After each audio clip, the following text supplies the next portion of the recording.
killed by the police. A month after this, California lawmakers assembled to make carrying loaded weapons illegal. At the state capitol building where the meeting was being held, Black Panthers showed up and interrupted the thing with guns. It was a peaceful protest, but legislators were definitely terrified. A few even darted under their desks. So the Panthers went outside, Bobby Seale delivered a speech on the front steps, and they were promptly arrested. Keep in mind that it was not illegal for them to carry loaded weapons at this time. In response to this peaceful yet intimidating event, lifetime National Rifle Association member and then California Governor Ronald Reagan said there was no reason why on the streets today a citizen should be carrying loaded weapons. Does the NRA even promote to its conservative members that they back this legislation? The media reported the protest as a violent invasion, and the Panthers' stark differences from non-violent civil rights groups damaged their reputation in white America forever. This is Lectural. She is a black leftist YouTuber. She had a conversation with the white leftist YouTuber Vosh, and it put everything into perspective as far as the problems that I've been having with Vosh's commentary on black culture, and also a problem I've been having with black leftists. I've been wondering where exactly a lot of these misconceptions about black people have been coming from as far as the things that I've been seeing on the left. We have seen this over and over again throughout our history. White people are separated from us, and they create a buffer class to kind of give them insight on what's happening within the black community. And it's the buffer class that comes into our communities to manipulate the conversations. But they also go outside of the communities to manipulate people's perceptions of what's happening inside the community. The black people who tokenize themselves and the white people who use these tokens find mutual benefit in playing this game of obscuring what the fuck black people are actually saying. And yet we only acknowledge these black sellouts and useful idiots when they're being used by the right wing, when in actuality they're being used by every corner of the political spectrum. And through oversimplification, omission, and intellectual dishonesty, you can create any narrative you want. Take this clip about the Panthers, for example. This is a very mainstream political story that is used to make conservatives look like hypocrites, which is all fine and dandy. But honestly, this message about conservatives being hypocrites over the gun thing should take a backseat to the conversation about black liberation. This is no different than when conservatives use those few little sentences in the I Have the Dream speech to derail any conversation about race and racism.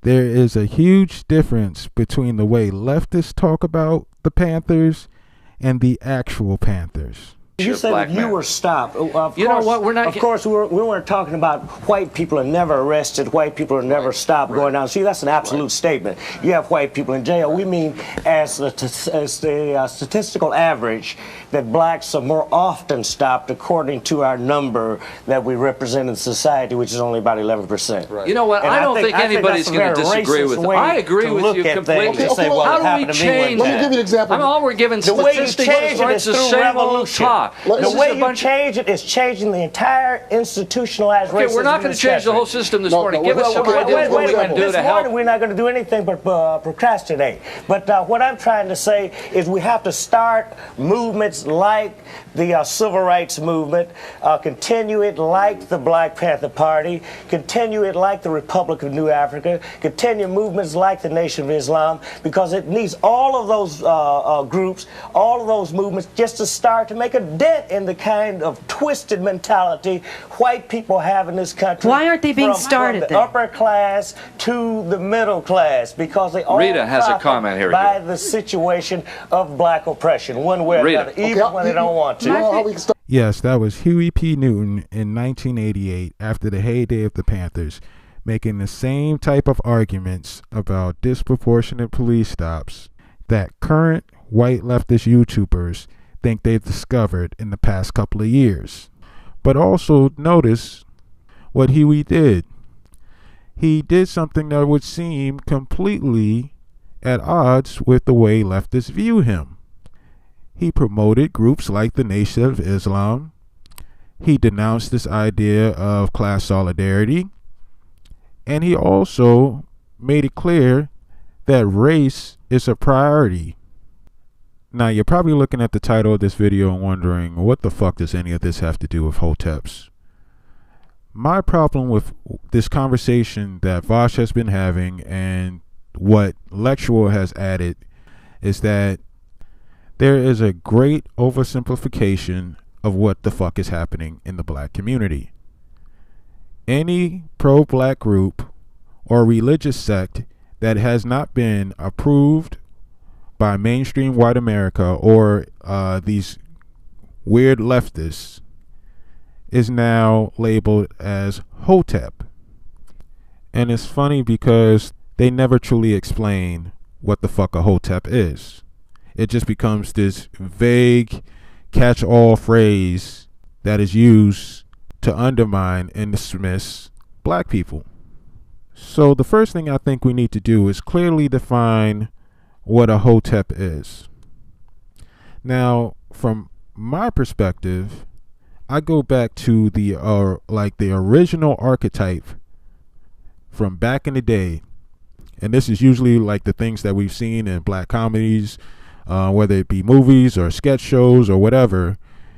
The idea being the phony pro-black person that really isn't for the cause. What I'm going to do is give you an example of this from this movie, I'm Gonna Get You, Sucker. Look, I'm here because I can't stand what's happening in this community. Yes! Yeah, and somebody has to make a change. Yes! Now, brother, will you help me? Yes! Well! I wish I could. Damn it, man, I heard the People's Revolutionary Army was once 1,000 strong. Now, what happened? They got government jobs. What? You know that government office building on 25th Street? Yeah? We went down to take it over. But they were hiring that day. The brothers walked in with guns. We came out with jobs. The brothers weren't mad anymore. Yes. Whitey is something else.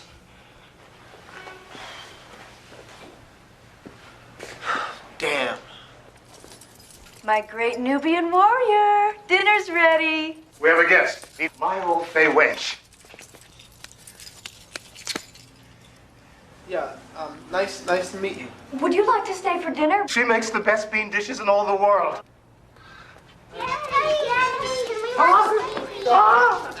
Daddy, old great black king, I finished my homework. Can you watch TV? Let me hear your report. Okay. Abraham Lincoln was born in a log cabin in Illinois. This poor white trash went on to become the President of the United States. Yes? Once in office, this white capitalist swine manipulated the freedom of the black man for his own political career. Free brother! So another piece of poor white trash shot him in the head. The end. Woo! Thank you, Jesus. Whitey, I am very pleased. Yes, you and your lovely sister, you may go and watch TV. Go and enjoy. Are you sure, my brother? You will not join us? No. Oh, bean ice cream? Thanks, I'm regular. Look, I gotta be going, man. Thanks. Struggle! Power to the people! All right, you see how I described this archetype and then showed you something that fits exactly what that was? Well, here's a black leftist from Very Smart Brother. He is going to define Hotep, and I just want to go through this and see how our definitions match up. Hotep is an Egyptian word that means peace. It's basically like the Egyptian version of what's good. It's become a way to describe a certain level of like performative pro-blackness. These Hoteps aren't just super pro-black, they're also anti-women, anti-gay, anti-trans people, basically anti-everything that isn't a straight black man. The way I define a Hotep is someone who is insincere about their pro-blackness. And usually they go over the top with it as a cover for their hypocrisy or their shiesty ways. Our definitions are a little bit different. But the brother has an example, so let's look at that. Remember that scene in Don't Be a Menace? It was right in the beginning during the cookout. Can you do me a favor, my brown skin angel? Can you tap that white girl for me? He is like the embodiment of Hotep. My milk of magnesia. It's not a bad thing to be pro-black. All right, so that was all the pertinent parts of this video. Did you learn anything? Anyways, let's look at this example that he gave us, and let's see if we see a Hotep be anti-woman, homophobic, and transphobic in this scene. There's all kinds of bitches up in here. Hey, what did I tell you about disrespecting my Nubian princess? Peace out. With disrespect, you.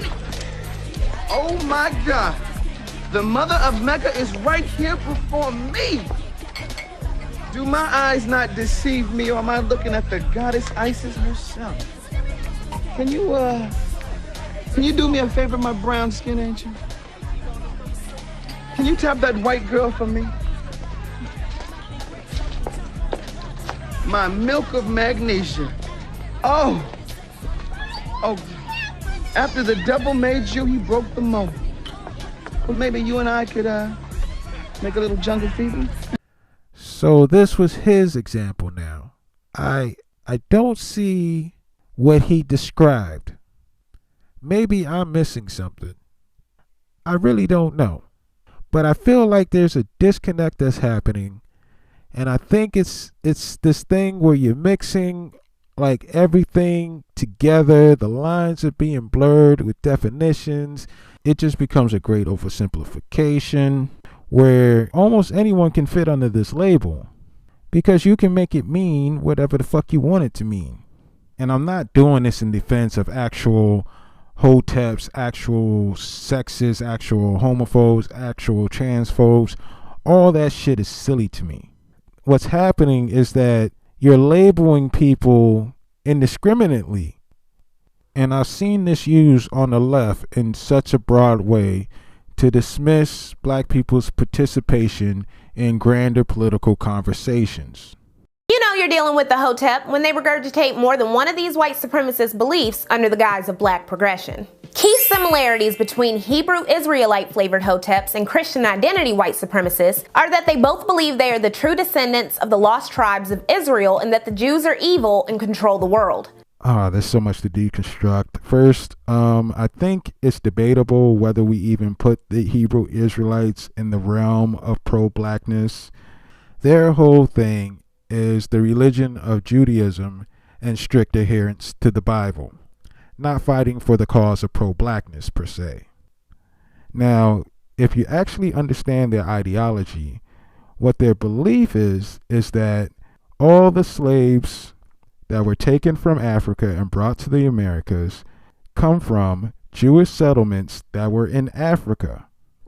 Not this idea that they believe the Jews are evil and control the world.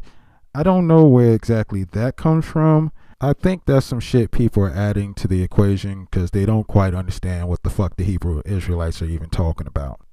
But the idea that black people are actually the Jews or the chosen people of God predates any of the Hebrew Israelite shit. This goes back to slavery.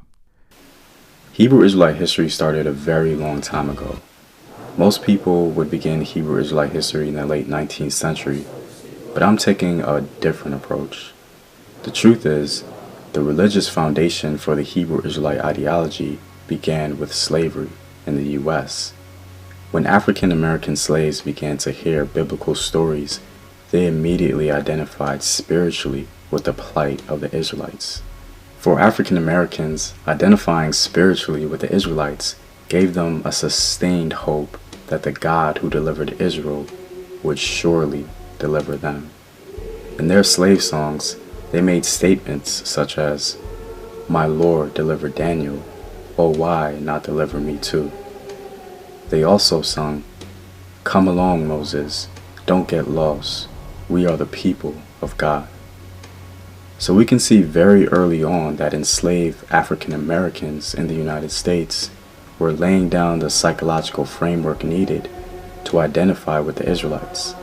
In the late 19th and early 20th centuries, certain African Americans began not only to identify spiritually with the ancient Israelites, but also claim that they were their direct physical descendants. In 1886 in Chattanooga, Tennessee, a man named Frank Cherry claimed to receive a vision through which God told him to present the message that African Americans are the true descendants of the biblical Hebrews. Then William S. Crowdy founded the Church of God and Saints of Christ in 1896 in Kansas with the claim that the 10 lost tribes of Israel were the ancestors of black people. From the beginning of the 15th century up to the second half of the 20th century, the lost tribes idea has been an essential part of the European colonial narrative and discourse. In other words, the lost tribes obsession from the start originated amongst European religious imagination. This was adopted by black people in America who had every reason to find parallels between the suffering of the Israelites and their own traumatic experiences of slavery and Jim Crow. Fortunately, this new idea for many black Hebrews relieved the pressures of being descendants of Africans and having to deal with the Western world's view of that. Identifying with the romanticized plight of the Hebrew Israelites granted African Americans access to sympathy and a respect for their humanity. For a particular sect within the black Hebrew Israelite camp, like Rudolph Windsor, this new identity afforded them the opportunity to separate themselves from the African and join in the denigration of African society and civilization in order to insist that their presence, the presence of the black Hebrews in Africa, brought some sort of cultural or moral superiority. An idea that Rudolph clearly states himself. The argument from Rudolph Windsor has strong undercurrents of black Hebrew Israelite superiority over Africans. The Jews had settled among the most civilized people throughout the ages. The Jews imported into the western part of Africa a superior material, educational, and moral culture soon after 300 AD. But if I say, hey, don't let nobody debo you for your chain, what that mean? Don't let nobody snatch it. Don't let nobody snatch it. So if I talk to you in that type of tone, you can pick up what I'm talking about. In the scriptures, when it speaks about Egypt, it's just simply talking about bondage. So read it again. Come on, bro. It's on the top. And the Lord shall bring thee into Egypt again with ships. By the way whereof I spake unto thee, thou shalt see it no more again. So when he talking about Egypt, he's talking about bondage. The Lord said, I'm going to take you into bondage, but this time it's going to be with ships. This time it's going to be with ships. Who can tell me a people that done went into slavery on ships outside of the so-called Negroes? Trivia. Right? I'm going to give y'all some knowledge. The so-called Hispanics and Native Indians went into slavery on ships as well. Right. They wasn't taken from Africa and brought over here. They were taken from here and taken back over to Africa and taken back over to Europe and taken to the Caribbeans. What are you talking about? Man, you don't know nothing, man. Man, what are you talking about, bro? Man, what are you talking about, bro? Get out of here, bro. Man, I don't want to hear you, bro. You don't know nothing. You don't even know your own history. Right. You don't even know your own history. You don't even know the Sudanese. Go back to the ancient Egyptians, man. Bro, come on, bro. I'm from Sudan, bro. Don't be like, I'm from Egypt, bro. Tell me about the Sudanese. Bro, y'all here, bro. Y'all trying to like divide black people, but I don't like that shit though, bro. First of all, we ain't divided. Listen, first of all, we ain't divided black people. We bringing black people together. That's right. Not only are we bringing black people together, we bringing our black brothers with our Hispanic brothers. That's right. We bring our Hispanics together with our Native Indian brothers. Right.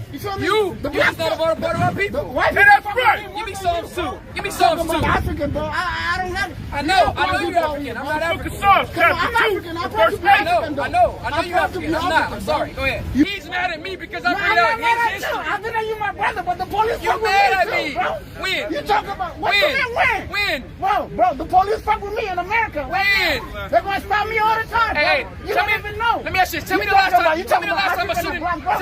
time a Sudanese got shot in the back with no gun. Bring it out. You know, hey, you hear that about the in America.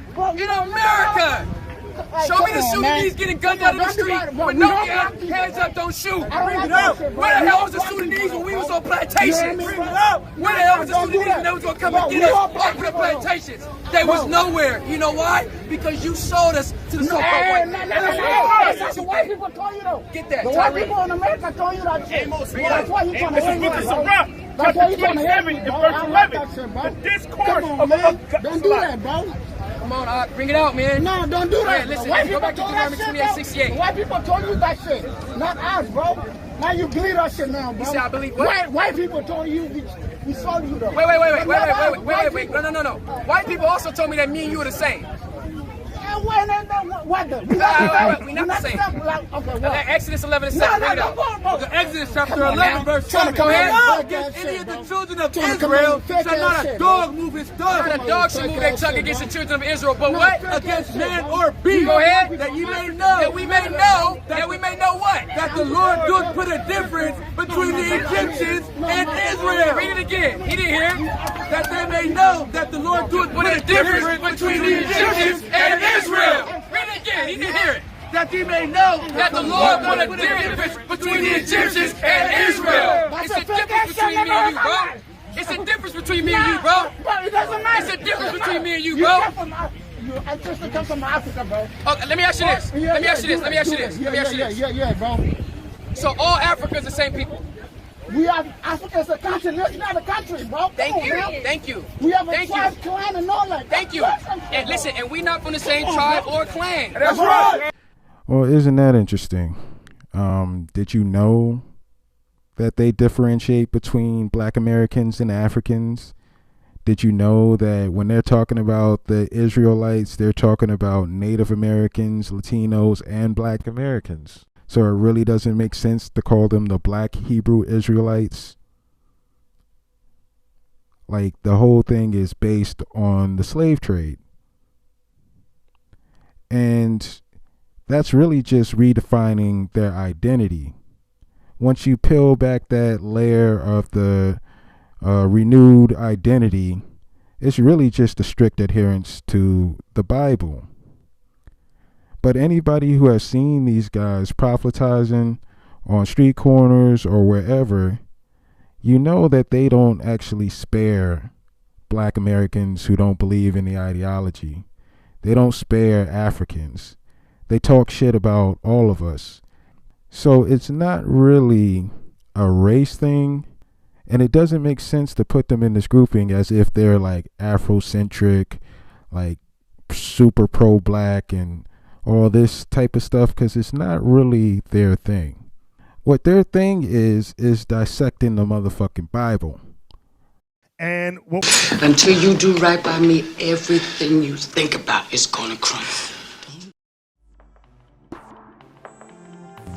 I wouldn't suggest that they vote for any party or either party.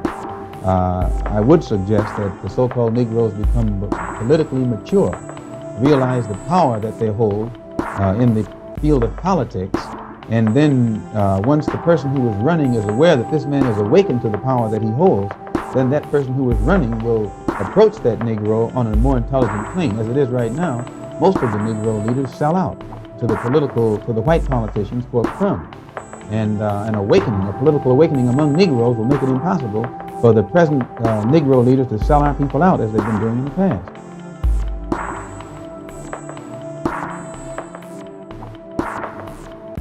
Today, many of these people are receiving millions of dollars in federal subsidies not to farm, and they are the very people telling the black man that he ought to lift himself by his own bootstraps.